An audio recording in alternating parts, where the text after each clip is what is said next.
কি দেখলাম, কাকে দেখলাম, কে সে, কি তার পরিচয়, কি নাম, কে সেই মুসাফির, কি তার পরিচয়? আমার ছাগলের উলানে দুধের কোনো বংশ নাই, এই উলানে দুধ আসলো কেমন করে? এত বড় মহামানব, কি তার পরিচয়? আল্লাহু আকবার।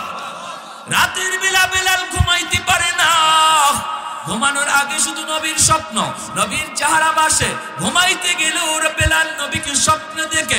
সকাল বেলা বেলাল ঠিক মতো খায় না, আমার নবীকে দেখার জন্য আবার ওই ছাগলগুলি নিয়ে অন্য কোথাও বেলাল যায় না, হাজির হয়েছে ওই জায়গায় মায়ার নবী দয়ার নবী যেই গুহার মধ্যে অবস্থান করেন, ওই গুহার পাশেই বেলাল ছাগলগুলি নিয়ে হাজির।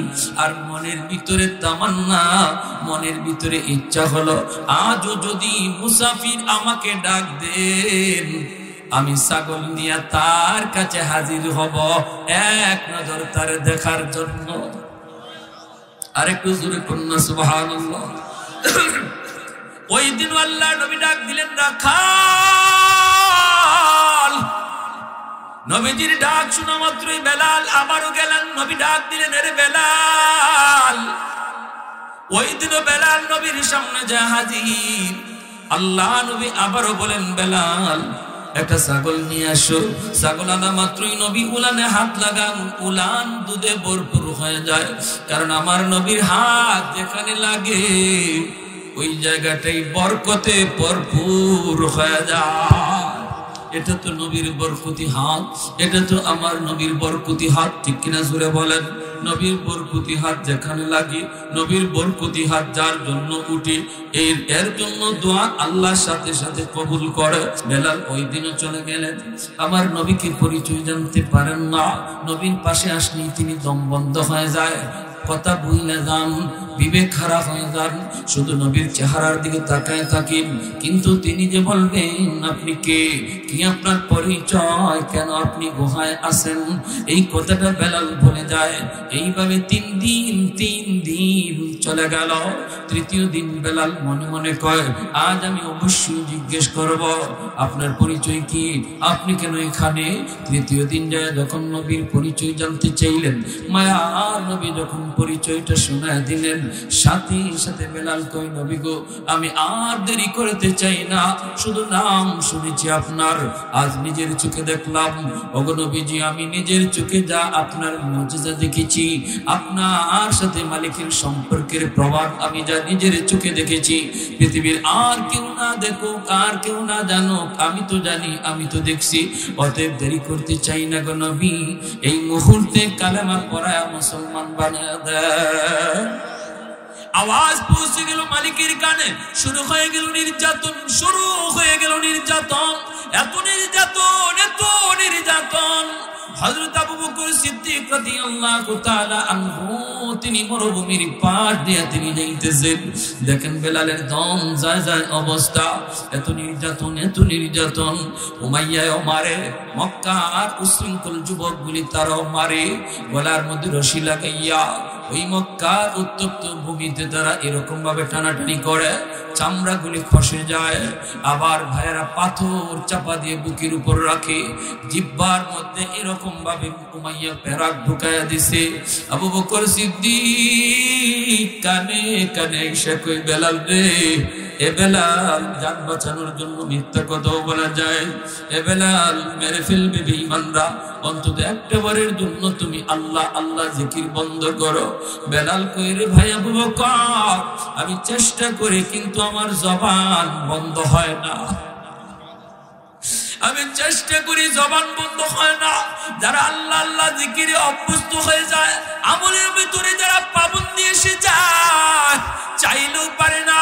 এজন্যই মুহাম্মদুল্লাহ হাফিজি রাহিমাহুল্লাহ তিনি বাথরুমের ভিতরে ঢুকছেন, বাথরুম থেকে বের হয়েছেন, হঠাৎ করে খাদেম দেখে তার জিহ্বা দিয়া রক্ত বের হইতেছে, রক্ত। খাদেম কই, হযরত বাথরুমে ঢুকলেন আপনি ভালো, কিন্তু বের হইতেছেন আপনার মুখ দিয়ে রক্ত বাইরিতেছে, ঘটনা কি? উনি কই এই যে উনি হাত দিয়ে দেখেন ঠিক রক্ত বের হইতেছে। এরপরে তিনি বলতেছেন, বাবা কারো কাছে বলিস না, আমি তোরে কই। কি হুজুর কি হয়েছে একটু বলেন। মুহাম্মদুল্লাহ হাফিজি রহমাতুল্লাহ আলাইহি বলেন, আমি বাথরুমের ভিতরে ঢুকলাম, তখনও দেখি আমার জিহ্বায় আল্লাহ আল্লাহ জিকির করে। আমি জিহ্বারে বললাম, জিহ্বা সব জায়গায় আল্লাহ আল্লাহ জিকির করা যায় না, এটা হলো বাথরুম, এখানে আমার মালিকের নাম নেওয়া যায় না, বন্ধ কর বন্ধ কর। আমার কথায় জিহ্বা নড়াচড়া বন্ধ করে না, জিহ্বা জিকির বন্ধ করে না। আমি বারবার বলতেছি, জিহ্বা তুই বন্ধ হ, এটা বাথরুম, এখানে জিকির চলে না, জিকির চলে না। আমার জিহ্বা তো বন্ধ হয় না। এই কারণে আমি জিহ্বারে দাঁত দিয়া কামড় দিয়ে ধরছিলাম, আর এই কামড়ে জিহ্বা কাইটা রক্ত বের হইতেছে।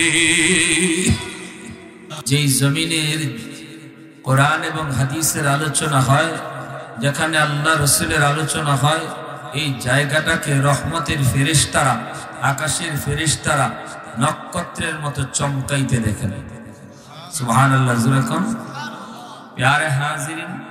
এজন্য এই জায়গাটার অনেক দাম। মায়ার নবী বলেন, যেখানে আল্লাহ এবং তার রাসূলের আলোচনা হয়, সেই জায়গাটা দুনিয়াতেই রাউযাতুম মিন রিয়াজিল জান্নাহ, জান্নাতের বাগান হয়ে যায়।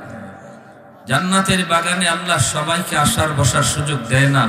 আল্লাহ যাকে পছন্দ করেন, ভালোবাসেন, আল্লাহ যাকে মহব্বত করেন, তাকে আল্লাহ নেক কাজ করার তৌফিক দান করেন। মায়ার নবী তার এক হাদিস শরীফে বলেন, যখনই তুমি কোনো নেক কাজ করার তৌফিক পাইবা, সুযোগ পাইবা, তখনই তুমি বুঝে নিবা আল্লাহ তোমাকে ভালোবাসেন। আমরা এখানে আসি নাই, আল্লাহ আমাদেরকে ভালোবেসে নিয়ে এসেছেন, ঠিক কিনা ভাই? জোরে বলেন। আমরা আসি নাই, আল্লাহ ভালোবেসে নিয়ে এসেছেন, ঠিক না? এজন্য আমরা তওবার নিয়তে বসব।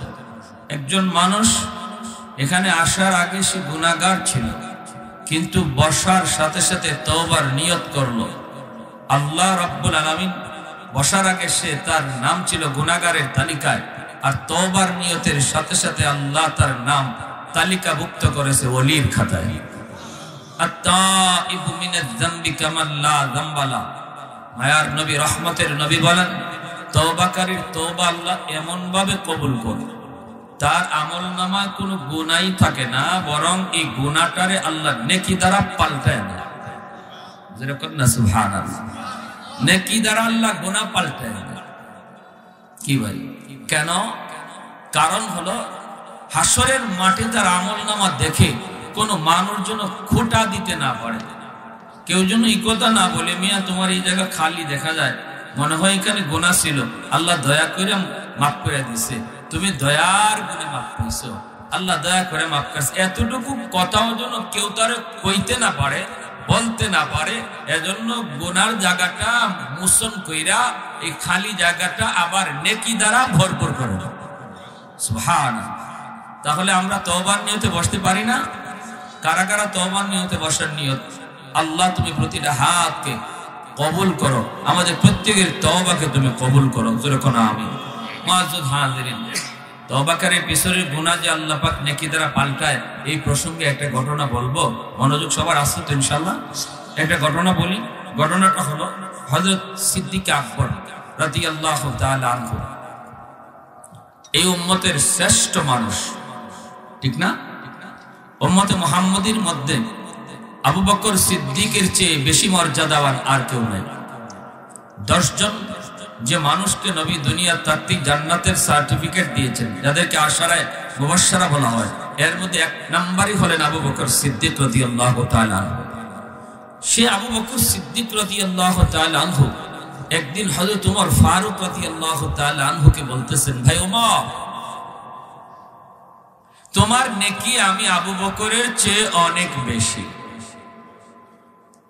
হযরত ওমর বলেন, এটা আবার কেমনে?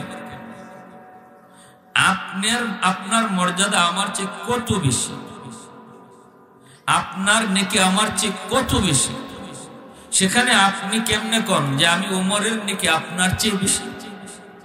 আবু বকর সিদ্দিক বলেন, হ্যাঁ বললাম তো, তোমার নেকি আমি আবু বকরের চেয়ে বেশি। ওমর ফারুক রাদিয়াল্লাহু তাআলা বলেন, দলিল, প্রমাণ কি? সিদ্দিক আকবর বলেন, প্রমাণ হলো আল্লাহর কোরআনের আয়াত। কি আয়াত? কই ইল্লা মান তাবা ওয়া আমানা ওয়া আমিলা আমালান সালিহা ফাউলাইকা ইউবাদদিলুল্লাহু সাইয়্যাতিহিম হাসানাত। আল্লাহ বলেছেন যারা তওবা করবে, ঈমান আনবে, নেক আমল করবে, আল্লাহ পাক রব্বুল আলামিন তার পিছনের জীবনের সব গুনাহরে নেকি দ্বারা পাল্টায় দেবে। তে পিছনের সব গুনাহ যদি আল্লাহ নেকি দ্বারা পাল্টায়, তুমি উমরের পিছনের গুনাহ আমি আবু বকরের চেয়ে অনেক বেশি। গুনাহ তোমার পিছনের, মুসলমান হওয়ার আগে তোমার গুনাহ আমার চেয়ে অনেক বেশি, তোমার অপরাধ আমার চেয়ে অনেক বেশি। ঈমান আনার পরে আল্লাহ তোমার পিছনের সব অপরাধকে নেকি দ্বারা পাল্টায় দিয়েছেন। এই হিসাবে তোমার নেকি আমার চেয়ে বেশি হয়ে গেছে। কথাটা বুঝে আসছে আপনাদের? সহজ কথা বুঝছেন? হযরত ওমর ফারুক রাদিয়াল্লাহু তাআলা আনহু বলেন, ভাই আবু বকর, আমি এত কিছু বুঝি না, আমি একজন সোজা মানুষ। হযরত ওমর বলেন, আমি এত পেশগুজ বুঝি না। যদি আমি উমরের জীবনের নেকি আপনার চেয়ে বেশি হই রে ভাই আবু বকর, তাহলে নেকি পাল্টা পাল্টি করে ফেলি। বুঝতে পারছেন? নেকি পাল্টা পাল্টি করে ফেলি। আমি উমরের জীবনের সব নেকি আপনি লয়া যান, আর আপনি আবু বকরের সারা জীবনের নেকি লাগবে না, শুধু এক রাতের নেকি আমাকে দিয়া দেন। উমর যেই মাত্রই প্রস্তাব রাখলেন, আবু বকর সিদ্দিক রাদিয়াল্লাহু তাআলা আনহু তখন বলেন, ভাই উমর, কোন রাতের কথা বলছো? কোন রাতের নেকি তুমি নিতে চাও? আর তোমার জীবনের সবগুলি নেকি আমাকে দিতে চাও? এটা কোন রাত? এমনি হযরত ওমর কই, মায়ার আবু বকর সিদ্দিক, ও সিদ্দিক আকবর, সেই রাতটা হলো ওই রাত যেই রাতে আপনি আমার মায়ার নবীকে নিয়ে মক্কা থেকে মদিনায় হিজরত করেছিলেন। যেই রাতে আপনি অপেক্ষায় ছিলেন, একদিন, 2 দিন নয়, 40 দিন পর্যন্ত আপনি রাতে ঘুমান না। দরজার পাশে কান খাড়া করে দাঁড়ায় মায়ার নবীর অপেক্ষা করেছেন গো, কখন কোন টাইমে আমার নবী আইসা আমাকে ডাক দেন। এরপরে মায়ার নবীকে নিয়ে আপনি হিজরতের জন্য রওনা দিয়েছেন। সেই গাড়ে চড়ে যা উঠলেন, কিন্তু মায়ার নবীকে আপনি পায়ে হাঁটায়া গাড়ে চড়ে তুলেন নাই। আপনি নিজের কাঁধে কইরা মায়ার নবীকে ওই পাহাড় বায়া বায়া উঠছেন। আল্লাহু আকবার। গর্তের কিনারায় যাইয়া আপনি বলেছেন, নবী গো, আপনি আগে ঢুকবেন না, আপনি গর্তের মুখের কাছে একটু দাঁড়ান। আমি আবু বকর গর্তের ভিতরে ঢুকি, আগে যায় আমি দেখি গর্তটা নিরাপদ কিনা, এই গর্তের ভিতরে বিষাক্ত কোনো প্রাণী আছে কিনা।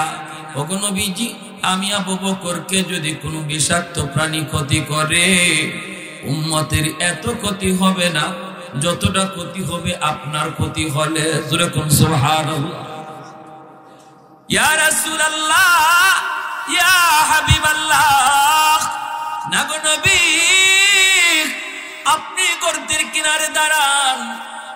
আমি আবু বকর গর্তের ভিতরে ঢুকি, আগে যায় দেখি আমি জায়গাটা নিরাপদ কিনা, এই জায়গায় ঢোকা যাবে কিনা, থাকা যাবে কিনা, আমি জায়গাটা বুঝে আসি।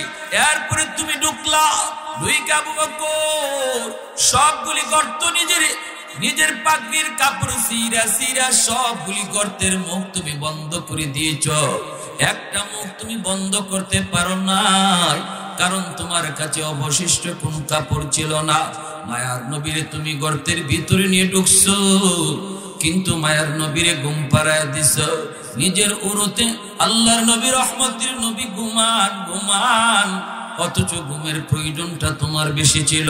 40 দিন যাবত যে ঘুমায় না, তার তো ঘুমের প্রয়োজনটা বেশি, কিন্তু নিজে না ঘুমাইয়া মায়ার নবীরে ঘুম পাড়াইছো। সুবহানাল্লাহ। যেই গর্তটা কাপড় দিয়া বন্ধ করতে পারো নাই, ওই গর্ত নিজের পা দিয়া ঢাইকা রাখছো। বিষাক্ত সাপ তোমাকে কামড় দিল, সাপের বিষের যন্ত্রণায় তুমি অস্থির, কিন্তু একটু নড়াচড়া তুমি করো নাই, কারণ তোমার উরুতে মায়ার নবী ঘুমাইতেছেন। যদি বিষের যন্ত্রণায় তুমি একটু নড়াচড়া করো, রহমতের নবীর ঘুম ভেঙে যাবে। এতটুকুর খাতিরে হজম করেছ, দাঁতে কেড়ে মেরে দিয়া তুমি সাপের বিষ তুমি সহ্য করেছ। এক ফোঁটা চোখের পানি মায়ার নবীর পবিত্র গাল মোবারকে পড়ল, আমার নবীর ঘুম ভেঙে গেল। এরপরে নবী বুঝতে পাইরা পবিত্র লব লাগায়া তোমার বিষাক্ত বিষকে, সাপের বিষকে নবী পানি বানায় দিল। এ আবু বকর, এই রাতের ইবাদতটা শুধু আমি উমরকে দিয়ে দাও, বিনিময়ে আমি উমর আমার জীবনের সব নেকি তোমাকে দিয়া দিব। আরেকটু জোরে কন্যা সুবহানাল্লাহ। सिद्दीक तेरा नाम से इस्लाम रहेगा, सिद्दीक तेरा नाम से इस्लाम रहेगा, दुनिया की सदाकत में तेरा नाम रहेगा, दुनिया की सदाकत में तेरा नाम रहेगा, फारूक तेरा नाम से इस्लाम रहेगा, दुनिया की अदालत में तेरा नाम रहेगा, दुनिया की अदालत में तेरा नाम रहेगा, उस्मान तेरा नाम से इस्लाम रहेगा, दुनिया की सखावत में तेरा नाम रहेगा, दुनिया की सखावत में तेरा नाम रहेगा, हैदर तेरा नाम से इस्लाम रहेगा, दुनिया की शजाअत में तेरा नाम रहेगा, मुआविया तेरा नाम से इस्लाम रहेगा, दुनिया की सियासत में तेरा नाम रहेगा। একটু জোরে সোরে কোন আল্লাহু আকবার। মুসলমানের আওয়াজে আল্লাহু আকবার। আমাদের আওয়াজ যত উঁচু হবে, ইসলামের দুশমনদের আওয়াজ তত নিচু হবে। আওয়াজ দেয়া বলা ঠিক কিনা? আমাদের আওয়াজ জায়গা মতো নরম, জায়গা মতো গরম। এ যুবক, জায়গা মতো তোমার গরম হওয়া লাগবে, এটা ইসলামের শিক্ষা। কখনো আওয়াজ ছোট, কখনো আওয়াজ বড়। আশিদ্দাউ আলাল কুফফার রুহামাউ বাইনাহুম, এটা আল্লাহর দেওয়া শিক্ষা, এটা আমার নবীর শিক্ষা, এটা সাহাবায়ে কেরামের আদর্শ, আমার নবীর আদর্শ। জায়গা মতো নরম, আবার একই মানুষ জায়গা মতো গরম। আওয়াজ দিয়া বলেন ঠিক কিনা? বাগে দেখছে কি রে, ছাগলের ফালের ভিতরে আমার একটা জাতি ভাই দেখা যায়। আর দেখা তো যায় যায়, শুধু তা না, ছাগলের বাচ্চায় মাঝে মাঝে হেরে হিংগে গুতাও মারে। আর গুতা খায়া বাঘের বাচ্চা মে মে মে মে মে। বাঘে দূর থেকে দেখতে কয় ইন্না লিল্লাহ, জগৎ দি পাল্টে গেল, যুগ দি উল্টে গেল। কেডায় কারে মারতো আর মায়ের খায় কেডায়, ঠিক না? কারে কেডায় ডরাইতো আর ডরায় কেডায়। আর বাঘের বাচ্চায় হেও যে ছাগলের বাচ্চার তো শিং আছে, শিং দিয়ে গুতা দেয়, হে বেতা পায়। হে ইবা ছাগলের মতো হেও গিয়া শিং দে, হের মাথা দিয়ে গুতা দেয়, গুতা দিয়ে দেখে হে উল্টা আরো দুধ পায়। হে তো হিং নাই, বুঝছেন নি? হেও বুঝা পায় না ঘটনা কি। ইতাই আমারে গুতা দেয়, আমি কান্দি, আমি গুতা দিলে দি কান্দে না। ঘটনাটা কি? হেও বুঝতেছে না, নিজেরে বুঝেই না হে কোন জাত। বাঘ একটা জঙ্গল থেকে দেখছে, দেখে কয় বুঝছি ঘটনা তো এদের সাথে থাকতে থাকতে, এদের দলে চলতে চলতে এ যে বাঘের জাত এটা ভুলিয়ে গেছে, এ নিজের ছাগল মনে করতেছে। আরে এরে তো বুঝানি লাগবে আগে, তুই ছাগল না তুই বাঘ, এরে বুঝাইলেই কাম সারবো। এমনি বাঘে জঙ্গল থেকে একটা হুঙ্কার দিয়া ছাগলের পালের দিকে দৌড় দিছে। যেই বাঘের হুঙ্কার, চিড়িয়াখানা গেছেননি? চিড়িয়াখানা, ঢাকা চিড়িয়াখানা গেছেন? দেখবেন চিড়িয়াখানার গেট দিয়ে ঢুকবেন, খালি এখনো বাঘ দেখছেন না আপনি। বা হরিণ এখন এই সিংহ এখনো দেখেন নাই, খালি আওয়াজ দিছে একটা, এতেই দেখবে জমিন কাঁপতেছে, কাঁপে ওঠে ফায়ার করে জমিন। এই হলো সিংহের আর বাঘের হুঙ্কার। যেই মাত্র এমন একটা হুঙ্কার দিয়া বাঘে হামলা দিছে, ছাগলের বাচ্চাকে আর থাকে, সব ছাগল দৌড়তেছে, এখন বাঘের বাচ্চাও দৌড়েছে। এখন এই বাঘে দৌড় দিয়ে এরা থামাতে দোষ, খারাপ বেকুফের বেকুফ, তুই দৌড়তেস কে? কয় দৌড় দিব না, ইবা মানুষে ডাক মারে নি, কলজা সহ কাঁপতেছে। কয় আমার হুঙ্কারে তুই এরার কলজা কাঁপতই, তোর কে লাগি কাঁপত কেন? তুই এরার মতো না, তো তুই এদের মতো না, তুই এদের জাতো না, তুই আমার জাতের। কথা কি দেখো, আমি তোমার জাতের বলে, হ আমি বড় ভাই, তুই ছোট ভাই। আর এগুলো হচ্ছে সব ছাগলের বাচ্চা, এগুলো আমাদের নাম শুনলে ভয় পায়। তুই তো তোরে ভুলে গেলি, তুই যে আমার জাতিরে তোর বিশ্বাস না হয় না, বিশ্বাস না হয়তো আয় তোরে বিশ্বাস করাই। এমনি বাঘের ধরে নিয়ে গেছে, নিয়া গাঙ্গের ফারো নিয়া কয় গাঙ্গকে ফানি খা। আর ফানি খাওয়ার সময় দেখবে তোর চেহারাটা ফানির মধ্যে ভাসতেছে। এই সময় তুই দেখিস তোর চেহারাটা ওই ছাগলের মতো না আমার মতো, তুই দেখিস।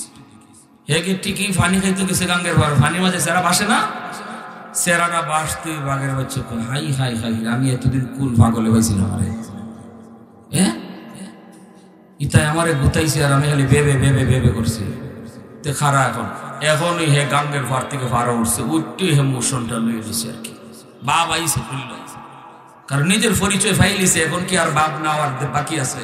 বাপ আইসে, আইসে পরে বাঘে বড়টা কয় কি তারে কি খবর? কয় ভাই বড় ভাই তুমি ঠিক আছো ভাই, আমি তোমার জাতের। কয় এখন আমার কি আইতইব না তুই একাই যথেষ্ট এই ছাগলগুলোর জন্য? কয় একাই যথেষ্ট, তোমার আর আওয়া লাগবে না।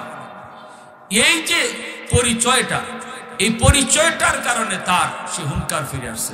আজ মুসলমান জাতি দুশ্মনদের, বেদিনদের, বেঈমানদের রং ধইরা এদের সাথে চলতে চলতে আমরা আমাদের রং যে মদিনাওয়ালার রং, আমাদের রং যে মুহাম্মদ রাসূলুল্লাহর রং, এই কথাটা আমরা ভুলেই গেছি খ্রিস্টানদের আর ইহুদিদের রং ধরার কারণে।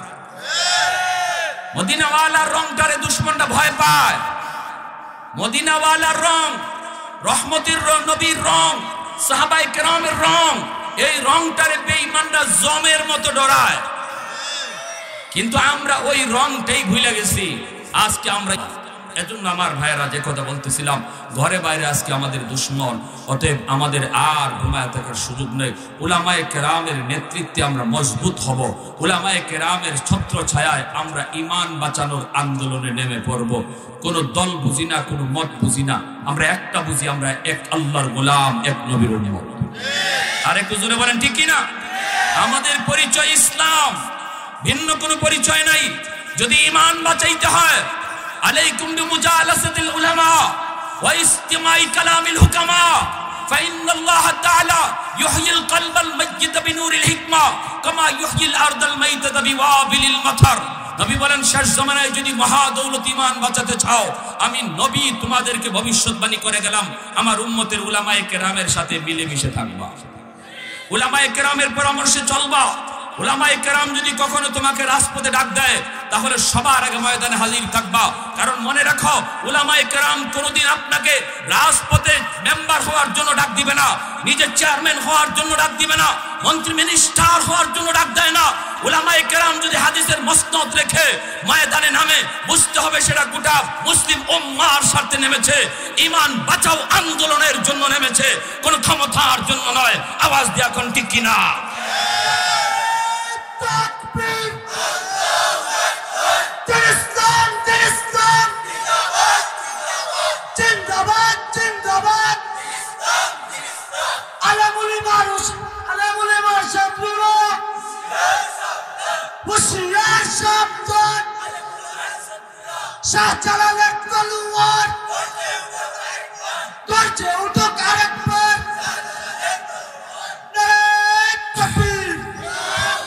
আর স্লোগান দিও না, এখন কথা মনোযোগ দিয়ে শুনেন। সবার মনোযোগ আছে আমার দিকে? মনোযোগ আছে? কার কার একটু হাত উঠে দেখান, আল্লাহকে দেখান। আল্লাহ তুমি প্রতিটা হাত কি কবুল করো, জোরে বলি আমিন। আমরা ঘুমন্ত না সজাগ? ঘুমন্ত না সজাগ? চৌকের গুম বলছি না, কলজার গুম, কলজার গুম, দিলের গুম। দিলে দিলে সজাগ কারা? হাত উঠে আল্লাহকে দেখা, দিল সজাগ, দিল সজাগ। আল্লাহ তুমি কবুল করো, জোরে কোন আমিন। यार হাদির নতেব, দুশ্মন যে রঙে আসুক আমরা ওই রং ধরতে প্রস্তুত, ঠিক না? ইমানের ডাকাত যেই রং ধরে আসবে এই রঙেই আমরা ওরে ধরতে প্রস্তুত, উলামায়ে কেরামের সাথে থেকে, ঠিক না? সবাই সবাই সবাই ইনশাআল্লাহ। আল্লাহ কবুল করো। হযরত আবু বকর সিদ্দিক রাদিয়াল্লাহু তাআলা আনহু তিনি বলতেছেন, ভাই ওমর, তুমি যদি আমার এক রাতের ইবাদত নিতে চাও আর তোমার গোটা জিন্দেগীর ইবাদত আমারে দিয়া লাইতে চাও, তাহলে তো আমার একটু বুঝতে হইব এই এক রাতে আমার কি পরিমাণ নেকি হইছে, এটা আগে বুঝে লই, এরপরে পাল্টাই মনে। বুঝে আসছে আগের কথা? আগের কথা বুঝে আসছে? ওমর ফারুক রাদিয়াল্লাহু তাআলা আনহু বলেন, ঠিক আছে, তাহলে কেমন করে পাল্টাবা? আবু বকর সিদ্দিক রাদিয়াল্লাহু তাআলা আনহু বলেন, ভাই ওমর, তাহলে চলো আল্লাহর নবীর কাছে যাই, মায়ার নবীকে যাই একটু জিজ্ঞেস করি। দুজন আল্লাহর নবীর কাছে চলে আসলেন। মায়ার নবী দয়ার নবীর কাছে আসা মাত্রই নবী বলতেছেন, কেন এসেছো? আবু বকর সিদ্দিক বলে, ইয়া রাসূলুল্লাহ, ওমর তার জীবনের নেকি আমার সাথে পাল্টাইতে চায়। আল্লাহর নবী বলে, আবু বকর কিসের বিনিময়ে পাল্টাতে চায়?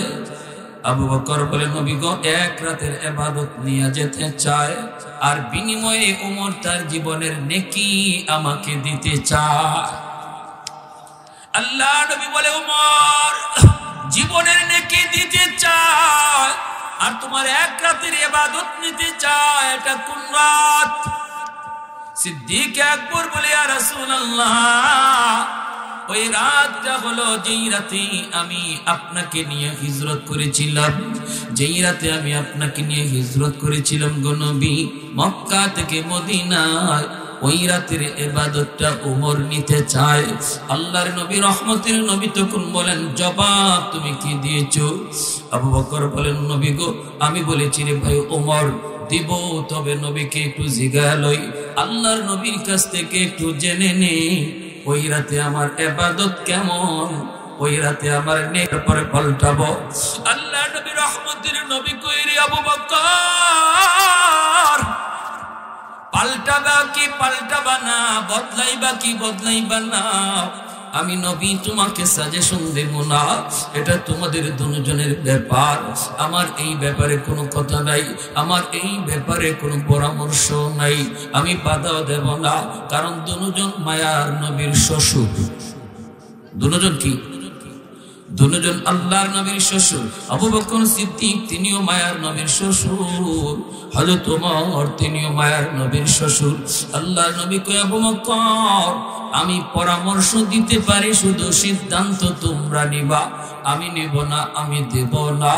এইবার মায়ার নবী বলতেছে, আবু বকর বদলাবা কি বদলাবা না তবে জানি না, এতটুকু শুধু আমি নবী বলি রে আবু বকর, শুধু ওমর নয়, तमाम উম্মতের সমস্ত নেকি যদি এক পাল্লায় রেখে দেওয়া হয় আর তোমার ওই রাতের এক রাতের ইবাদত আর নেকি যদি এক পাল্লায় রেখে দেওয়া হয়, আমার আল্লাহ জানাইছেন তোমার নেকির পাল্লা ভারী হয়ে যাবে। আর একটু জোরে কন্যা সুবহানাল্লাহ, তোমার এক রাতের নেকির পাল্লা ভারী হয়ে যাবে। এই কথা বললাম মাত্রই আবু বকর সিদ্দিক বলতেছে, ভাই ওমর তাহলে পারলাম না, আমি যদি পাল্টাই নবীর কথায় বোঝা গেল আমি ঠকবো, ঠিক না? পাল্টাবো না। এর জন্যই বলছিলাম যে আল্লাহ তওবার নিয়তে যারাই বসে তার তওবা কবুল কইরা পিছনের গুনাহ যা করছিল এই গুনাহগুলিরও আল্লাহ নেকি দ্বারা বদলায় দেয়। সুবহানাল্লাহ। তাহলে আমাদের তওবার নিয়ত আছে তো ইনশাআল্লাহ? সবার আছে তো ইনশাআল্লাহ? আমি যে আয়াতে কারিমা তেলাওয়াত করেছি, আল্লাহ পাক রব্বুল আলামিন বলেন, ওয়ালাকাদ যারানা লিজাহান্নামা কাসীরাম মিনাল জিন্নি ওয়াল ইনস, আমি মানুষ এবং জিন জাতির ভিতর থেকে কিছু মানুষ আর কিছু জিনকে শুধু জাহান্নামের জন্য বানাইছি। এদের অন্তর আছে কিন্তু বুঝে না, চোখ আছে দেখে না, কান আছে শুনে না। উলাইকা কাল আনআম, আল্লাহ বলেন এরা চতুষ্পদ জন্তুর মতো, বালহুম আদল, এর চেয়েও নিকৃষ্ট। এই আয়াতে আল্লাহ মানুষকে চতুষ্পদ জন্তুর চেয়েও নিকৃষ্ট বলেছে। কোন মানুষ? যে মানুষের চোখ আছে, চোখ দিয়া দেখে না, যা দেখার ছিল তা দেখে না, কান ছিল যা শোনার ছিল তা শুনে না, বিবেক ছিল বিবেক দিয়া যা বোঝার কথা তা বুঝে না। এরা মন যা চায় তাই দেখে, মন যা চায় তাই খায়, মন যা চায় তাই শুনে, মন যা চায় তাই বলে। এমন আসেনি না নাই?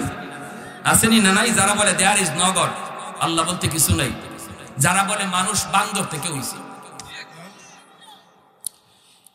এর মাথা চিতা যে হামাইছে, এই কথারে আল্লাহ বলছে।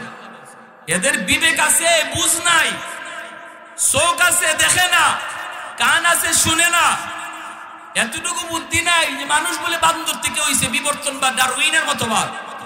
আজকে সপ্তম শ্রেণীর সিলেবাসে ঢুকাই দিছে। আলহামদুলিল্লাহ এই মাত্র খবর পাইলাম যে এখন একটা বোর্ড গঠন হয়েছে।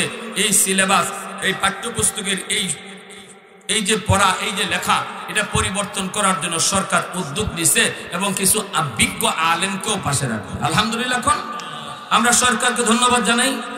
95% মুসলমানের দেশে মানুষ বান্দর থেকে ওই সৃষ্টি হইছে, এই শিক্ষা দিবে, আর আমরা আমাদের বাচ্চা কাচ্চারে এই শিক্ষাগুলা পড়াবো। এটা মুসলমানের দেশ হতে পারে না, এটা মুসলমানের দেশে সম্ভব হতে পারে না। বাবা মা আল্লাহর কাছে হাসরের মাঠে জবাব দিতে হবে। আমার সন্তান কি পড়ছে এই ব্যাপারে আল্লাহর কাছে বাবার জবাব দিতে হবে, মার জবাব দিতে হবে। আপনার সন্তান যদি ডারউইনের মতবাদ শিখে, তাহলে ইসলাম থেকে সে অটোমেটিক সরে যাবে। পর্দার বিরুদ্ধে যদি যে কুৎসাই বইয়ে দেওয়া হয়েছে, এই গল্পগুলো যদি পড়ে, ছোট ছোট বাচ্চাগুলা পর্দাকে শিশুকাল থেকে খারাপ জানবে, বোরকাটারে খারাপ জানবে। এমন সূক্ষ্মভাবে যারা ইসলামকে ধ্বংস করার জন্য পাঠ্যপুস্তকে ইসলাম বিরোধী এই কথাগুলি আর এই সাবজেক্টগুলি দিল, এদের বিরুদ্ধে বাবা মা আলেম ওলামা শুধু না, আপনার সন্তান যেই সন্তানটা স্কুলে পড়ে, এই সন্তানের বাবা আপনি, আপনার দায়িত্ব প্রতিবাদ করা, আপনার দায়িত্ব প্রতিবাদ করা। কারণ আপনি এই স্টুডেন্টের গার্ডিয়ান, আপনি প্রতিষ্ঠানের বাচ্চার গার্ডিয়ান, আপনার প্রতিবাদটাই হবে যথাযথ, ঠিক কিনা? ওলামায়ে কেরাম খালি সব প্রতিবাদ করবে আর আমরা খালি চেয়ে চেয়ে দেখবো টিভির পর্দায়। অত সোজা না, আল্লাহর কাছে গেলে জবাব দেওয়া যাবে না। প্রত্যেকটা মুসলমানের ইমানি দায়িত্ব, ঠিক কিনা? প্যারে হাজরিনের জন্য বলতেছিলাম, আল্লাহ বলেন এরা নামে মানুষ কিন্তু প্রকারে হাইওয়ান। এরা নামে মানুষ, প্রকারে হাইওয়ানের চেয়েও নিকৃষ্ট। নবীজি বলেন নিকৃষ্টদের আল্লাহ কি বুঝাইলেন? আর দুনিয়া কুল্লুহা জিফা অত আলিবুহা কিলা। নবী বলেন দুনিয়া মরা গরু, আর মরা গরুর পিছনে যারা লাগে এরা কুত্তার মতো। কুত্তা যেমন দেখবেন মরা গরু ফাইলে পড়ে, এ মালিক ভুলে যায়, রাত দিন খালি মরা গরু আছে আর কুত্তা আছে। শিয়ালেও মালিক ঠিকানা ভুলে না, শকুনেও ঠিকানা ভুলে না। মরা গরু 3 ধরনের প্রাণী খায়, শিয়ালে খায়, শকুনে খায়, কুত্তায় খায়। শিয়ালও দেখবেন সারা রাত খায়, সকাল হইলেই তার ঠিকানা গর্তে যায়, গাতো যায়। আর সন্ধ্যার দিন হইলে পরে শকুন আসে, সারাদিন শকুনে খায় মরা গরু, সন্ধ্যা হইলে হেও ঠিকানা বলে না, গাছের ডালে যায়। কুত্তা যদি মরা গরু পায় তাহলে দেখবেন রাইতও বুঝে না, দিনও বুঝে না, ঠিক না? এখন তো মরা গরু দেখা কমে গেছে। আরো 15-20 বছর আগে প্রায় হাওরে মরা গরু ফুটে থাকতো আর সারাদিন হকুনে খাইতো, ঠিক না? খাইতো ভালো কথা, দেখবেন রাতে হকুন নাই, শিয়াল আইছে। কিন্তু কুত্তা হে মরা গরু ফাইলে মালিক ভুলে ফেলে, কোথায় তার ঠিকানা, কে মালিক, কে তারে দুধ ভাত দিয়ে খাওয়াইলো, কে তারে সাবান দিয়ে গোসল করায়, সব বইলা রাত নাই দিন নাই। আরেকটা কুত্তারে আইয়া শরীক করে না। যদি কোনো কুত্তা আয় তাইলে বোঝা যায় হ্যাঁ আরো পাগলা হয়ে যায়। এটা হলো কুত্তার সবচেয়ে খারাপ বৈশিষ্ট্য, হিংসা। কুকুর তার জাতি বাইরেও সহ্য করতে পারে না। সীমানা দিয়া যদি আরেকটা কুত্তা খালি ঢুকে তাই তার মাথা ব্যথা শুরু হয়ে যায়, ঠিক না? এর এরিয়াতে আর কেউ আইবারই দেয় না। এইরকম আল্লাহ রাব্বুল আলামিন বলেন যে সমস্ত মানুষগুলা দুনিয়া পাইয়া, দুনিয়ার জৌলসতা, দুনিয়ার রং তামাশা, ভোগ বিলাসিতা পাইয়া মালিক বলে এরা, আর ওই কুত্তা, যে কুত্তা মরা গরু পাইয়া মালিক বলে, দুইটা সমান। বেশ কম না? বুঝে আসছেন? জোরে কন, আরো জোরে বলেন, ঠিক কিনা? এরপর আল্লাহ পাক রব্বুল আলামিন অন্য আয়াতে বলেন ওয়ালাকাদ কাররামনা বানি আদম। অন্য আয়াতের ভিতরে আল্লাহ পাক বলেন আমি মানুষকে অনেক সম্মানী বানাইছি। আদম ফেরেশতাদের চেয়েও আল্লাহর কাছে অনেক সম্মানী, সকল সম্মানী। ফেরেশতাদের চেয়েও মানুষ হলো সম্মানী। আরেকদিকে আল্লাহ কয় মানুষ কুত্তার চেয়েও আরো নিকৃষ্ট। তাহলে বোঝা গেল মানুষের সম্মান চেহারা দেখা নয়, মানুষের সম্মান ক্ষমতা দেখা নয়, মানুষের সম্মান টাকা পয়সা দেখা নয়, মানুষের সম্মান হলো ঈমান আর নেক আমলের দ্বারা। যার মধ্যে ঈমান আছে রে যুবক, নেক আমল যার ভিতরে আছে, ওই মানুষটার দাম আল্লাহ বলে ফেরেশতার চেয়ে অনেক বেশি। আর যেই মানুষটার কাছে ঈমান নাই, আমল নাই, এই মানুষটার দাম কুকুরের চেয়েও আরো নিকৃষ্ট। এজন্যই বেলাল হাবশী রাদিয়াল্লাহু তাআলা আনহু তিনি একজন গোলাম। হাবশী গোলাম এত দামি হয়ে গেলেন কেমন করে? বেলাল এত দামি হলেন, উমাইয়ার তিনি গোলাম ছিলেন, ছাগল রাখালি করতেন বেলাল হাবশী। আল্লাহর নবী তিনি গারে হেরায়, নবীজি তখন ধ্যানে মগ্ন। আবু বকর সিদ্দিক রাদিয়াল্লাহু তাআলা আনহু নবীজির সাথে গারে হেরায়। ওই অবস্থায় বেলাল গারে হেরার পাশেই মালিকের ছাগলগুলি রাখালি করেন। ওই অবস্থায় মায়ার নবী তিনি দেখতে পেয়ে ডাক দিলেন, নবীজি বেলালকে চিনেন না? বেলালও নবীকে চিনেন না রে গোলাম। আল্লাহর নবী রহমতের নবী ডাক দিলেন, রে রাখাল। নবীজির ডাক শোনা মাত্রই বেলাল নবীর কাছে আসলেন। আল্লাহর নবী ডাক দিয়ে বলেন, রে রাখাল আমি বড় ক্ষুধার্ত, তোমার কোন একটা ছাগলের উলানে দুধ আসেনি, আমাকে তুমি একটু খাওয়ার ব্যবস্থা করবানি? বেলাল নিজের পরিচয় না দিয়ে তিনি বলতেছে, কে গো তুমি? জানি না, কিন্তু আমার ছাগলের ভিতরে একটা ছাগলের উলানেও দুধ নাই, কোন ছাগলই বাচ্চা দেয় নাই, কোন ছাগলই উলানে দুধ নাই, কেমন করে আমি আপনাকে দুধের ছাগল দিব? আল্লাহ নবী রহমতের নবী বলেন, রাখাল ছাগল আমার কাছে আইনা দেওয়া তোমার কাম, উলানে দুধ দেওয়া আমার আল্লাহর কাম। এ রাখাল, ছাগল এমন একটা ছাগল যেই ছাগলটা মরা ধরা, যার উলানে দুধের বংশ নাই, এমন একটা ছাগল তুমি নিয়ে আসো। ছাগলটা আমার কাছে আনা হলো তোমার কাম, আর এই উলানে দুধ দেওয়া আমার মাওলার কাম। এই কথা বলতেই বেলাল তিনি একটা ছাগল মায়ের নবীর কাছে আনলেন। আনা মাত্রই মায়ের নবী উলানের মধ্যে বিসমিল্লাহ বলে রহমতের হাত, বরকতের হাত মায়ের নবী লাগাইলেন। যেই মাত্র আমার নবীর বরকতি হাত উলানের মধ্যে লাগলো, সাথে সাথে উলানটা দুধে ভরপুর হয়ে গেল। আল্লাহ নবী দুধ দহন করলেন। এরপরে নবী বলেন, বেলাল তুমিও খাও। নবী বলতেছেন, রাখাল রে তুমিও খাও। আল্লাহর নবীও খাইলেন, আবু বকর সিদ্দিকও খাইলেন। এরপরে নবী ডাক দিয়ে, রাখাল একটু পরিচয় দেও তো দেখি, কি তোমার নাম? কি তোমার নাম? বেলাল হাবশী। আমার নাম হলো বেলাল। কোথায় তোমার বাড়ি? কই বাড়ি হলো হাবশায়। এখানে কেন? কই গোলাম। তার গোলাম উমাইয়ার গোলাম, আমি তার ছাগলগুলি রাখালি করি। আল্লাহর নবী এইবার তার বিদায় দিলেন।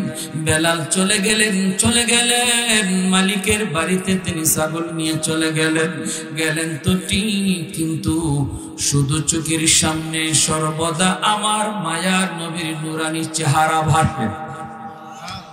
কি দেখলাম? কাকে দেখলাম? কে সে? কি তার পরিচয়? কি নাম? কে সেই মুসাফির? কি তার পরিচয়? আমার ছাগলের উলানে দুধের কোনো বংশ নাই, এই উলানে দুধ আসলো কেমন করে? এত বড় মহামানব, কি তার পরিচয়? আল্লাহু আকবার। রাতের বেলা বেলাল ঘুমাইতে পারে না। ঘুমানোর আগে শুধু নবীর স্বপ্ন, নবীর চেহারা ভাসে। ঘুমাইতে গেলে ওরা বেলাল নবীকে স্বপ্ন দেখে। সকাল বেলা বেলাল ঠিক মতো খায় না, আমার নবীকে দেখার জন্য আবার ওই ছাগলগুলি নিয়ে অন্য কোথাও বেলাল যায় না।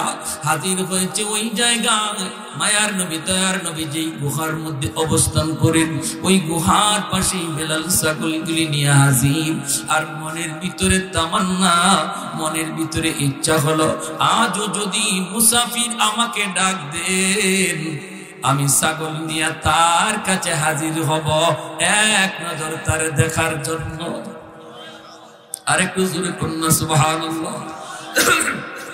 ওই দিন আল্লাহ নবী ডাক দিলেন রাখাল। নবীজির ডাক শোনা মাত্রই বেলাল আবারও গেলেন, নবী ডাক দিলেন এরে বেলাল। ওই দিনও বেলাল নবীর সামনে যা হাজির। আল্লাহ নবী আবারও বলেন বেলাল একটা ছাগল নিয়ে আসো। ছাগল আনা মাত্রই নবী উলানে হাত লাগান, উলান দুধে ভরপুর হয়ে যায়। কারণ আমার নবীর হাত যেখানে লাগে ওই জায়গাটাই বরকতে ভরপুর হয়ে যায়। এটা তো নবীর বরকতি হাত, এটা তো আমার নবীর বরকতি হাত, ঠিক কিনা জোরে বলেন। নবীর বরকতি হাত যেখানে লাগে, নবীর বরকতি হাত যার জন্য উঠে এর জন্য দোয়া আল্লাহর সাথে সাথে কবুল করে। এজন্যই তো আবু হুরায়রার মার জন্য নবী দোয়া করেছিলেন। আবু হুরায়রা বলতেছে নবী গো আপনার কাছে আমি আসতে চাই, কিন্তু আমার মা আমাকে আসতে দেয় না, বারবার শুধু নিষেধ করে, না মুহাম্মদের কাছে যাওয়া যাবে না।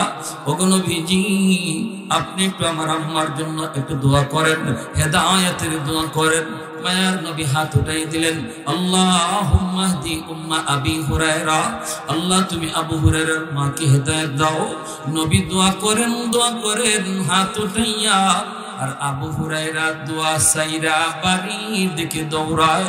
সাহাবীরা জিজ্ঞেস করি রে আবু হুরায়রা কোথায় যাও? তিনি বলতেছে আমি দেখতে চাই আমি আগে যাই আমার বাড়িতে নাকি নবীর দোয়া আগে যায়। দরজার সামনে এসে দেখেন দরজা বন্ধ। মা ভিতর থেকে মা আওয়াজ দেয়া কই বাবা আবু হুরায়রা একটু দাঁড়াও। মা গোসল করে পবিত্র হইতেছি। মা গোসল করে পবিত্র হইয়া দরজা কইলা বসকে হাসি দিয়া কই বাবা আবু হুরায়রা আমাকে মুহাম্মদুর রাসূলুল্লাহ রহমতের নবীর দরবারে নিয়ে যাও, আমি কালেমা পড়ে মুসলমান হতে চাই। আবু হুরায়রা আওয়াজ দিয়ে কই মক্কার মানুষ একটু খেয়াল করে শোনো, আমি বাড়িতে আসার আগে আমার নবীর দোয়া বাড়িতে চলে আসছে। कौनैन मुख्तार खुदा तुमको बनाया, कौनैन मुख्तार खुदा तुमको बनाया, उम्मत का निगाहबान खुदा तुमको बनाया, उम्मत का निगाहबान खुदा तुमको बनाया। मौला मेरा आका मेरा रहमत की नबी है, तजदार मदीना है तो बाग़े अरबी है, तजदार मदीना है तो बाग़े अरबी है। अशजार न देते हैं नबूवत के शहादत, तशकीक कमर में है तो अंगुल की इशारात, तशकीक कमर में है तो अंगुल की इशारात।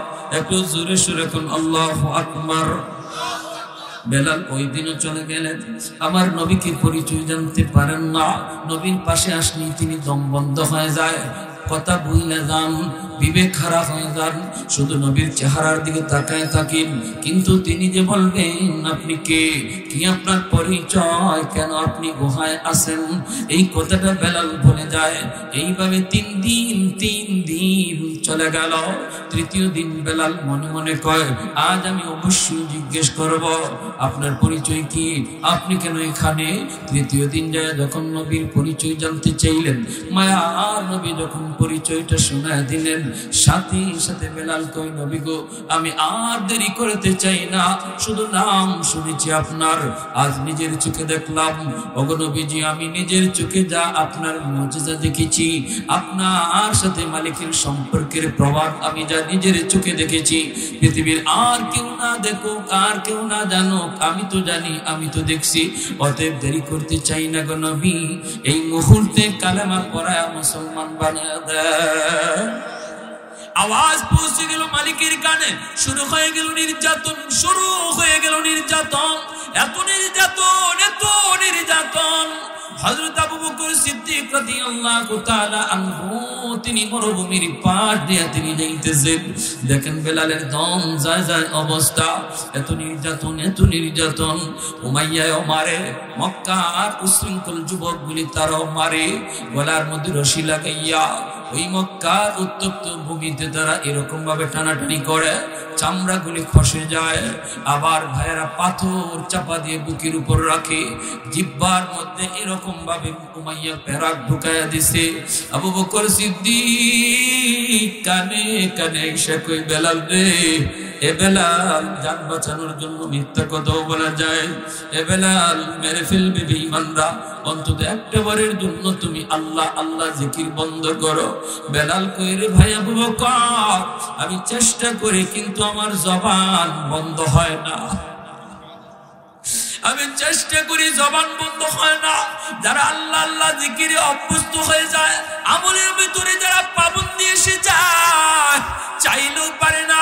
এজন্যই মুহাম্মদুল্লাহ হাফিজি রাহিমাহুল্লাহ তিনি বাথরুমের ভিতরে ঢুকছেন, বাথরুম থেকে বের হয়েছেন, হঠাৎ করে খাদিম থেকে তার জিহ্বা দিয়া রক্ত বের হইতেছে, রক্ত।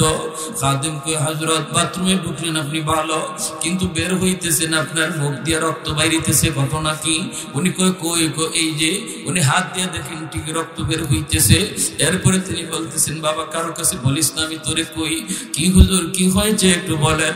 মুহাম্মদুল্লাহ হাফিজি রাহমাতুল্লাহি আলাইহি বলেন, আমি বাথরুমের ভিতরে ঢুকলাম, তখনও দেখি আমার জিহ্বায় আল্লাহ আল্লাহ জিকির করে।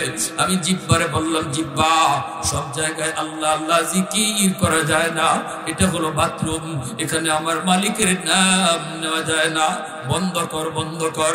আমার কথায় জিহ্বা নড়াচড়া বন্ধ করে না, জিহ্বা জিকির বন্ধ করে না। আমি বারবার বলতেছি, জিহ্বা তুই বন্ধ হ, এটা বাথরুম, এখানে জিকির চলে না। আমার জিহ্বা তো বন্ধ হয় না, এই কারণে আমি জিহ্বারে দাঁত দিয়া কামড় দিয়ে ধরছিলাম, আর এই কামড়ে জিহ্বা কাইটা রক্ত বের হইতেছে। এজন্য আমার বেলাল হাবশী রাদিয়াল্লাহু তাআলা আনহু এত নির্যাতন সইতেছে। আবু বকর চোখের পানিটা মুইছে আমার মায়ার নবীর কাছে চলে গেলেন, যা বলতেছেন, নবী গো, বেলালকে উমাইয়ার কাছ থেকে কিনে আনা দরকার, নতুবা বেলালকে উমাইয়া হত্যা করে ফেলবে, মেরে ফেলবে। আল্লাহর নবী কই, তাহলে কিনো। আবু বকর কই, নবী গো, আমি বেলালকে কিনে নিয়ে আসি। নবী কই, আমার কিছু পয়সা আপনি সাথে নিয়ে যাও, কিয়ামতের ময়দানে আমি আল্লাহরে কই, আল্লাহ বেলালকে কিনার ভিতরে আমি নবীরও কিছু পয়সা ছিল। আবু বকর সিদ্দিক গেলেন, কে বলতেছেন, উমাইয়া বেলালকে আমার কাছে বিক্রি করে দে। উমাইয়া কয়, এটা একবারে আকাম, তুমি লয়া যাও, এটা আমার রাখার প্রয়োজন নাই, তুমি লয়া যাও। আবু বকর সিদ্দিক কই, কত দেওয়া লাগবে? কয়, 10 স্বর্ণ মুদ্রা দিয়া দিও, 10টা স্বর্ণ মুদ্রা দিয়া দিও। আবু বকর সিদ্দিক সাথে সাথে 10টা স্বর্ণ মুদ্রা দিয়ে বেলাল হাবশীকে কিনলেন। এমনি উমাইয়া কইরা, আবু বকর তুমি অত বোকা, এ আবু বকর তুমি অত বোকা, আমি চাইলাম 10 দিরহাম 10 টাকা, তুমি কিনাও নিলা 10 টাকায়, কমও কইলা না। আরে এটা আমার কাছে এত কম দাম, এর কোনো দাম নাই, এর দিয়ে আমার কোনো কাম হয় না, এ খালি আল্লাহ আল্লাহ জিকির করে, এর দিয়ে কোনো কামও করাইতে পারি না, এত কম দামি 1 টাকা যদি তুমি কইতা তবু আমি তোমার কাছে বিক্রি করে দিতাম। আবু বকর সিদ্দিক কয়, উমাইয়া শুন, তুই বেলালরে চিনস নাই, বিদায় তুই কস বেলালের দাম 1 টাকা, আমিও বেলালকে চিনছি বিদায় শুন, আজকে যদি তুই 100টা স্বর্ণ মুদ্রা চাইতি তবু আমি আবু বকর বেলালকে কিনে নিতাম। আরে কুজুরা কোন সুবহানাল্লাহ, এত দামি হয়ে গেলেন বেলাল। কালো তো কালো, শুধু কালো না, জমের কালো, চেহারার ভিতরে কোনো সৌন্দর্য নাই। আল্লাহ পাক রব্বুল আলামিন কয়, চেহারার সৌন্দর্যে মানুষ আমি আল্লাহর কাছে দামি হয় না, দাবি হয় ঈমান আর আমলের কারণে। ঠিক কিনা রে ভাই, জোরে কর। এজন্য আমার ভাইরা, সিলেটের মুশাহিদ বাইমপুরি রহমতুল্লাহ আলাইহি আপনাদের সূর্য সন্তান ছিলেন, কালো তো কালো, একদম জমির কালো। কেমন কালো ছিলেন? জিহ্বাটা পর্যন্ত কালো আছিল। আল্লাহর ওলি, অথচ ইন্তেকালের পর আল্লাহর ওলির কবরের মাটি থেকে জান্নাতি ঘ্রাণ বের হইছে। মানুষজন মাটি নেওয়ার জন্য পাগল হয়েছে, পাগল। মাটি যে যেখানে লয়া যায় ওই ঘরটাই জান্নাতি সুঘ্রাণে মোহিত হয়ে যায়। প্রশাসনের দ্বারা এই এলাকা ব্যারিকেড দিয়া মানুষকে আটকানো হয়। কালো ছিলেন, জমের কালো, এত দামি, এত দামি, এত দামি। এজন্য বলি রে যুবক, আল্লাহর কাছে ক্ষমতার বলে দামি হওয়া যায় না, টাকার জোরে দামি হওয়া যায় না, চেহারা সৌন্দর্য হওয়ার দ্বারাও দামি হওয়া যায় না।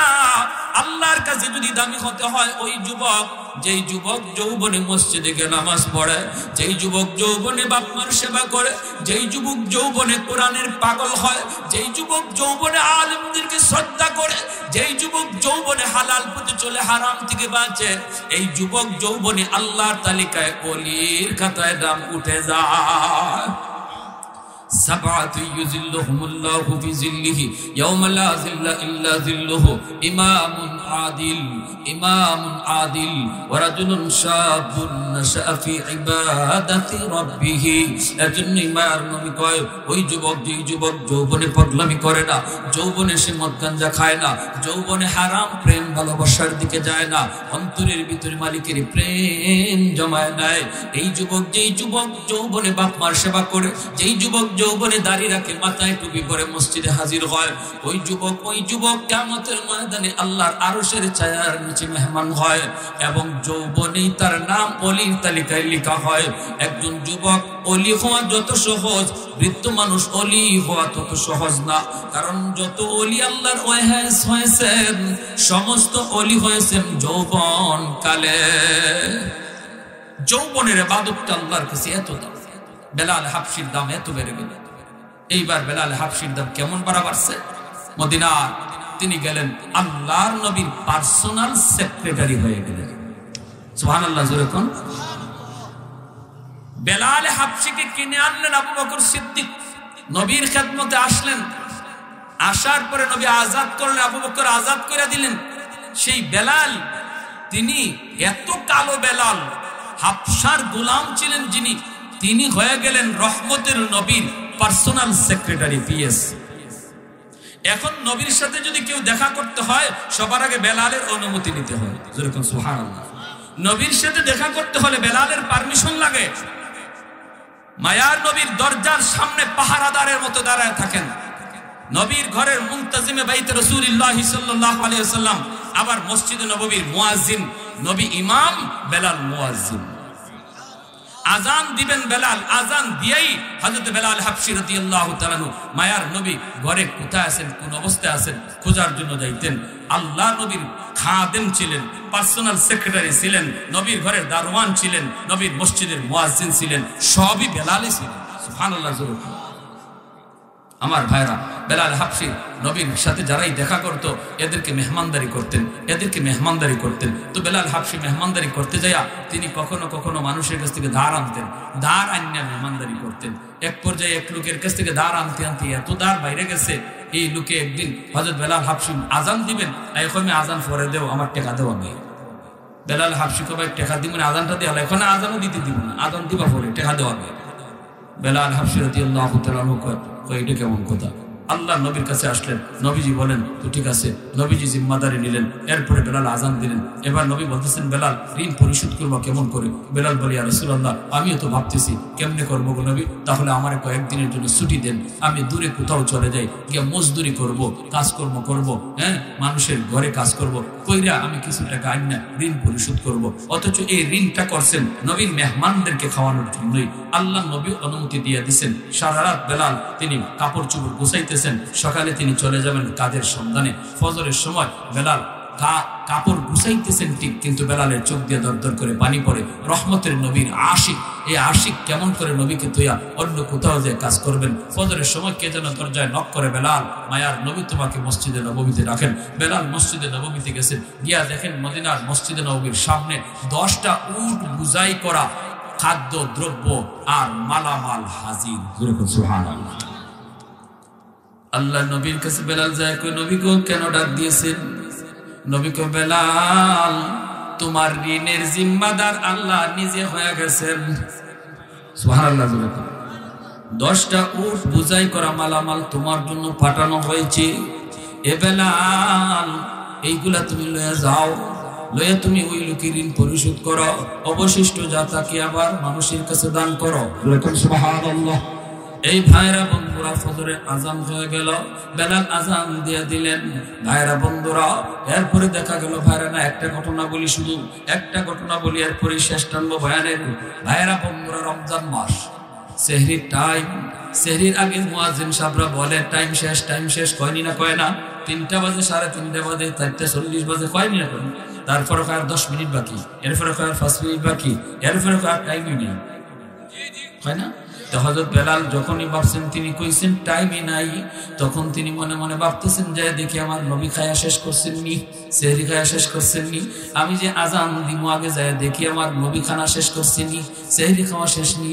বেলাল গেছেন, যায় দেখেন আল্লাহর নবী 3জন মেহমান নিয়ে সেহরি খাইতেছেন।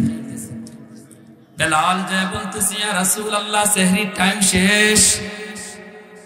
নবী চাইছে, চাই বলেন আচ্ছা ঠিক আছে তুমি যাও।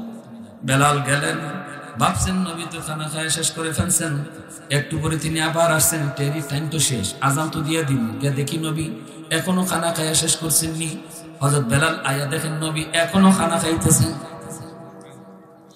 বেলাল কই, ইয়া রাসূলুল্লাহ ওগো নবীজি সেহরির টাইম শেষ। নবী চাইছেন, এখন ঠিক আছে বেলাল তুমি যাও। বেলাল আবার চলে আসছেন। তৃতীয়বার বেলাল গেছেন, যা দেখি এখনো নবী আসে না, খায়া শেষ করছি, আজান তো দিয়ে দিব। আয়া দেখেন আল্লাহু আকবার, এখনো নবী সেহরি খাইতেছেন। এইবার হযরত বেলাল ডাক দিয়ে কয়, ইয়া রাসূলুল্লাহ খোদার কসম, খোদার কসম গো নবী সেহরির টাইম শেষ। যেই মাত্র তিনি কইছেন নবী গো সেহরির টাইম শেষ, খোদার কসম, তখনই আল্লাহর নবী কয় তাড়াতাড়ি শেষ করো, তাড়াতাড়ি, আর কেউ খায় না, পানিও খায় না, যার মুখ দেখানো যা আছে এখানে এরাকে ফালাই দাও। আমার বেলালে কসম করে ফেলছে, সাথে সাথে খানা আটাই নিছে। আটাই আল্লাহ নবী চলো চলো মসজিদে নববীতে চলো। ফজরের নামাজ নবী পড়াইলেন, পরে নবীতে মিম্বরে বসলেন। মিম্বরে বসে বলতেছেন, বেলাল কাছে আসো। আল্লাহু আকবার। আল্লাহ নবী বলে, সাহাবীরা শোনো, আজ আমি সেহরি খাইতেছিলাম, বেলাল তুমি যাদেরকে দেখছো এর ভিতরে একজন ছিলেন জিবরাইল আমিন, যিনি আমার সাথে, তুমি যখন প্রথমে আমাকে বলছো নবী গো সেহরির টাইম শেষ, তখন জিবরাইল আমাকে কই নবী গো সেহরির টাইম আরো আছে, খান। সুবহানাল্লাহ কন্যা, তুমি কইছো সেহরির টাইম শেষ, জিবরাইলে কয় আছে, এজন্য খাইছি। দ্বিতীয়বার যখন তুমি কইছো সেহরির টাইম শেষ, তখনও জিবরাইল আমাকে কয় নবী গো টাইম আরো আছে, খান। তৃতীয়বার যখন তুমি আইসা কসম করে ফেলছো, তখনও জিবরাইল কইতেছে নবী গো এখনো কিছু টাইম ছিল, কিন্তু বেলালের কসমের ইজ্জত রক্ষার্থে আল্লাহ টাইম অফ করে দিছে। সুবহানাল্লাহ। আরেকটু আস্তে কোন, সেহরির টাইম ছিল কিন্তু বেলাল কসম খাইলিছে। এত দামি মানুষ আল্লাহর কাছে বেলাল, ওই বেলালের কসমের ইজ্জত রক্ষায় জিবরাইল কয় আল্লাহ টাইমটা অফ করে দিছে। সুবহানাল্লাহ। ওয়ালাকাদ কাররামনা বনি আদম, আজন্য আল্লাহ পাক কয় মানুষ তোমাকে আমি এত দামি বানাইলাম, এত দামি, ফেরেশতার চেয়েও তুমি দামি। কখন? যখন তোমার ভিতরে ঈমান থাকবে, আমল থাকবে, যখন তোমার চোখ সঠিক কাজে ব্যয় হবে, কান তোমার সঠিক কাজে ব্যয় হবে, জবান তোমার সঠিক কাজে ব্যয় হবে, কান তোমার সঠিক কাজে ব্যয় হবে, জবান তোমার সঠিক কাজে ব্যয় হবে, তখন তুমি মানুষটা ফেরেশতার চেয়েও দামি, ফেরেশতার চেয়েও তুমি দামি। আর যদি তুমি তোমার চোখ কান নাককে তুমি যথাযথ কাজে ব্যয় না করো, যা দেখতেছো তাই বলতেছো, যা শুনতেছো তাই বলতেছো, কি কয় জানেননি? কয় যারে দেখি না তারে মানি না। কই কারে মানো না? কই আল্লাহরে দেখি না তাই আল্লাহরে মানিও না। তার একজনকে আহাম্মকের আহাম্মক, তুই কি করছ? ফখরে বাঙ্গাল রহমতুল্লাহি আলাইহি একটা একদিন কয় কি জানেন, নাস্তিকে হুজুর হুজুর এই মানুষে আর কত ধোঁকা দিবেন? হুজুরে কয় কিরম ধোঁকা দিই? কই যে মানুষ হুজুর একখান ফু দেন, তে আপনি একখান ফু দিয়ে দিলেন, বাতাস ছাড়লেন, এই বাতাসে কি হইল? কি হইল বাতাসে? বাতাসে কি তৈরি? এরকম মানুষে আর কত ধোঁকা দিবেন আপনারা? বললাম মুন্সি বলতে ফখরে বাঙ্গাল রহমতুল্লাহি আলাইহি বলতেছে, বাতাসে যে কিছু হয় এটা তুমি বুঝো না। কই বাতাসে কি হইতো? এই যে আমি আপনার বাতাস দিলাম, কি হইছে? দেখছেন কেমন নাটার নাটা। তো ফখরে বাঙ্গাল রহমতুল্লাহি আলাইহি কয়, তুমি যখন বুঝো না বাতাসে কি তা হইতে, তোমারে বুঝাই? বুঝা? তুমি বুঝবা কেমনে? তোমার তো বাপেরই ঠিক নাই, তোমার জন্মেরই ঠিক নাই, তুমি বুঝবা কেমনে? মেসব তো বেশি বেড়ে গেছে। এখন হে হাত সব গুছাই লিতেছে, হুজুরে ধরে ফেলবে। এলাকার মানুষের হাতে চেহারা লাল হয়ে গেছে, বডি ফুলে গেছে। এমনি মানুষ কি হয়েছে? কি হয়েছে হুজুরে জিগাও, অত বড় কথা আমারে কইছে। হুজুর আপনি কি কইছেন? হুজুর এখন না বেশি কিছু কইছি না, কইছি আর বাপের ঠিক নাই, জন্মে বেজা। পাবলিকে কই হুজুর একটু বেশি হয়ে গেছে। কি হয়ে গেছে? বেশি হয়ে গেছে। হুজুরে কই বেশি হয়েছে না, আমি তারে জবাব দিছি বাতাসে বলি কোনটা হয় না, কোনটা যে হয় এটা বুঝাইলাম। কেমনে? কয় হে রে, হ্যাঁ কয় আমরা যে ফু দিই কোরআন শরীফ পইরা, এই ফুর মাঝে বলে কোনটা নাই, এটা বলে একটা ধোঁকা বাজে। আপনারও কি তা মনে করুন না? হ্যাঁ, গরপুরি রহমতুল্লাহি আলাইহি ফু দিতা ফুকরিত। শনি মঙ্গলবারে হাজার হাজার মানুষ আইসে বদলা লইয়া, বালতি লইয়া, মগ লইয়া, হগলটা হুজুরে ফু দিবেন কেমন কইরা? এই জন্য হুজুরে ফুকুরের মাঝে ফু দিয়া যাইতা, আর কইতা ফুকুর থেকে পানি লইয়া যাও কি? আর মানুষের ফুকুর থেকে বোতল বইরে বইরে পানি নিত, খাম হয়ে দিত। এক লোকে একদিন কয় হুজুর আমার একই নয় না, আমি লন্ডন থেকে আইসি, আমার একখান ফু দেওয়ার লাগবো খাস কইরা। কেমনে কয়? আমার জগের মধ্যে কাছের একটা জগ লই আইসে, এই কাছের জগের মধ্যে ফু দিতে হবে। গরপুর রহমতুল্লাহি আলাইহি বলতেছে, তোমার একই নয় না? কয় না হুজুর একই নইব কেমনে? ফুকির ই কুনার মাঝে আপনি ফু দিছেন, ই ফু হি কুনা যায় কেমনে? তো আল্লাহর ওলি কয় তোমার বুঝ হইব, তুমি জগটা ভালো করে ধরো, আমি ফু দিতেছি।